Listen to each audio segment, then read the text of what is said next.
I'll get some. Hey, Slink, you want me to get some?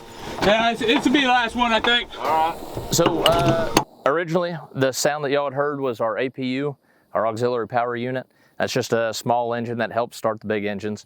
And they had a low charge, and you heard it kind of wind up, and then it wind back down. The engine never started. They had a low accumulator.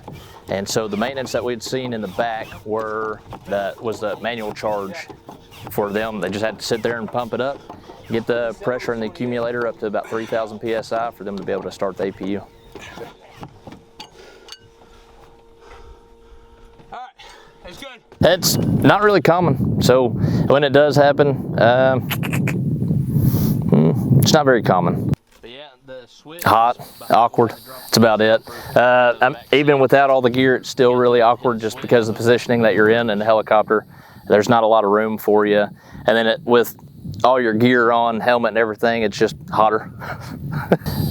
Depends on how many people you've got. It usually takes somebody just a couple minutes before they're wore out.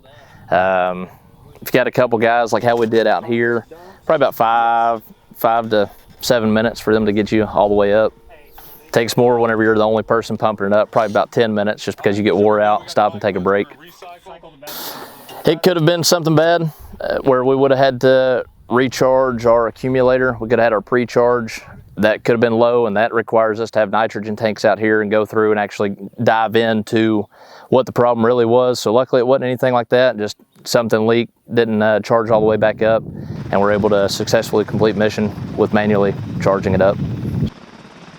Oh yeah, I mean, you saw us over here on the Gator.